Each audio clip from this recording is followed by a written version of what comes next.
livro A Didática das Provações. Analisaremos hoje a justificativa número 20 para que as provações realmente aconteçam em nossa vida. As provações são ocasiões e meios de ensino utilizados por Deus para nos levar a trabalhar como reais agentes de salvação para muitas pessoas. Muitas vezes, nossas lutas e dificuldades podem significar uma forma ou até mesmo um caminho que sirva de referência para levar pessoas à salvação. Pela fé, Noé, divinamente avisado das coisas que ainda não se viam, temeu e, para a salvação da sua família, preparou a arca. Hebreus 11, 7. Noé recebeu uma das mais difíceis e complexas missões de todos os tempos. As dificuldades que Noé enfrentou em sua luta envolviam muitas e difíceis variáveis. 1. Anunciar uma mensagem de difícil aceitação, algo totalmente novo e estranho. 2. Pregar para pessoas extremamente rudes, violentas e corrompidas o arrependimento dos pecados. 3. Proclamar uma mensagem de juízo a multidões de pecadores impenitentes. 4. Construir uma embarcação imensa em terra seca, a qual não poderia sequer ser levada para as águas dos mares, ou seja, algo aparentemente inútil. 5. Realizar essas atividades pelo incrível tempo de 120 anos. 6. Abdicar de parte da sua vida pessoal para dedicar-se exclusivamente a essa grande obra. 7. Praticar enorme paciência e mansidão diante de momentos de escárnios e zombarias que certamente viriam sobre ele e sua família. 8. Demonstrar liderança firme e fé inabalável, de forma a envolver a própria família naquela imensa obra. 9. Conviver do tempo da sua convocação em diante com a dura perspectiva de que a destruição do mundo viria e que, se ele e seus familiares falhassem, perderiam a vida para sempre.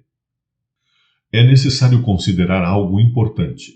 Para a grande maioria dos fiéis servos de Deus de todos os tempos, enfrentar uma provação como um sério problema de família, a perda de algum ente querido, o desafio de uma grande missão a ser realizada, não eram coisas desprezíveis, ou seja, essas pessoas recebiam esses enfrentamentos com bom ânimo e disposição, mantendo-se em paz e até mesmo com alegria e louvores. Muitos dos mártires, por exemplo, eram encarcerados, torturados e mortos, apresentando a Deus louvores muito especiais, como o fizeram Paulo e Silas no cárcere. E perto da meia-noite, Paulo e Silas oravam e cantavam hinos a Deus, e os outros presos os escutavam. Atos 16, 25. Certamente não foi diferente com Noé, ao receber de Deus, seu amigo pessoal, tão elevada missão. Dedicou-se firmemente ao trabalho e realizou perfeitamente a obra. Viver uma vida de temor a Deus nos tempos de Noé era algo extremamente probante. Viu o Senhor que a maldade do homem se multiplicara sobre a terra e que toda a imaginação dos pensamentos de seu coração era só má continuamente. A terra, porém, estava corrompida diante da face de Deus e encheu-se a terra de violência. Gênesis 6, 5 e verso 11. Era um mundo no qual imperava a violência desenfreada, ou seja, sem normas legais que conduzissem a vida em sociedade. Era o caos em termos de condutas individuais e coletivas. Uma terra sem lei. Essa condição significava viver em constante temor de ataques violentos, roubos, assassinatos e outras agressões. Somente a misericórdia de Deus era o amparo das poucas pessoas de bem daquela época. Noé estava entre esses que esperavam sempre em Deus por proteção, amparo e sustento. Agora ele estava envolvido com o desafio de anunciar os juízos de Deus para esse povo impenitente e violento, fazendo algo totalmente absurdo para a sua época. Construir uma embarcação enorme em um local seco e dizer às pessoas que viria uma inundação por águas que destruiria a todos os que não se arrependessem e se convertessem a Deus. Noé cumpriu a obra sob severas provações e entrou na arca com sua família. Apenas 8 pessoas foram salvas naquela ocasião. Ninguém mais aceitou as advertências do pregoeiro da justiça.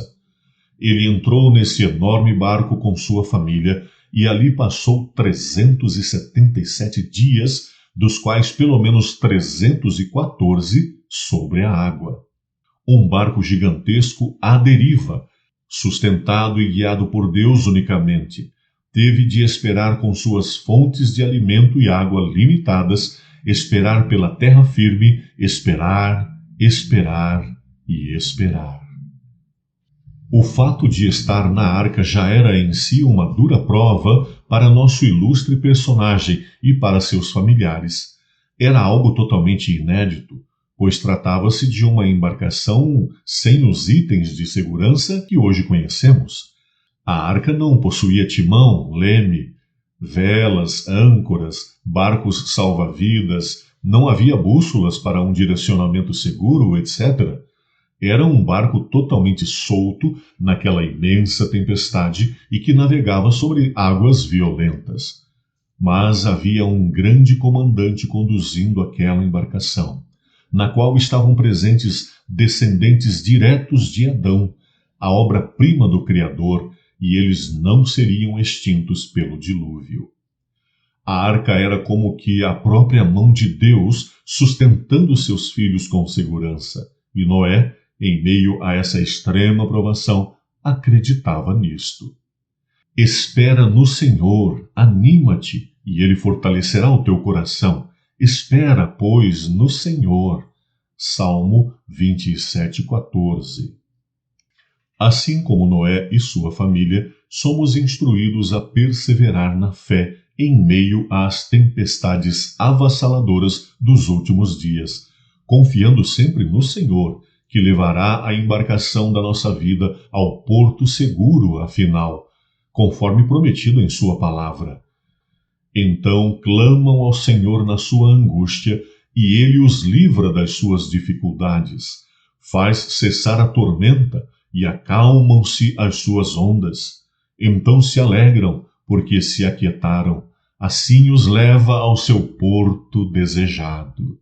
Salmo 107, 28-30. A missão atribuída a Noé serve de tipo para a missão atribuída aos verdadeiros cristãos dos últimos dias da história deste mundo.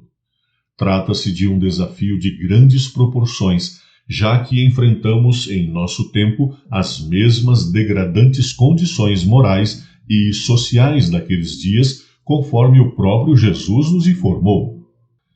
E, como aconteceu nos dias de Noé, assim será também nos dias do Filho do Homem. Lucas 17, 26. Com isto, precisamos estar cientes de que aqueles que pretendam assumir a responsabilidade de evangelizar também passarão por consideráveis dificuldades.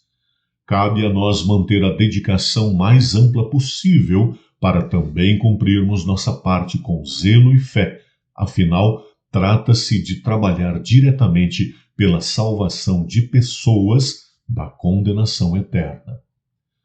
Jesus nos alertou de que o mundo odiaria os cristãos sinceros justamente por odiar a Ele mesmo. Isso implica necessariamente em uma vida de dificuldades a serem enfrentadas por causa da dedicação à pregação do Evangelho e ao testemunho da verdade.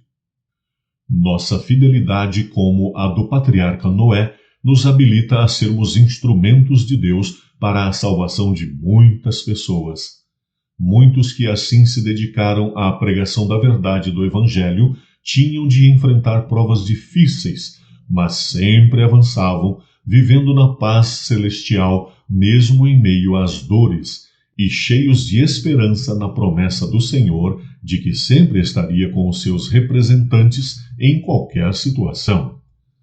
Assim foi com Paulo, que ao final de sua vida de lutas pelo Evangelho, pôde afirmar com toda segurança: combati o bom combate, completei a carreira, guardei a fé. 2 Timóteo 4:7. Uma pérola de esperança para você. Todos esperam de ti que lhes dês o seu sustento em tempo oportuno. Dando-lhe tu, eles o recolhem. Abres a tua mão e se enchem de bens. Salmo 104, 27 e 28. Por favor, compartilhe com outras pessoas esta mensagem. Assim, você estará também cumprindo a missão que o Senhor nos designou. Ide e ensinai.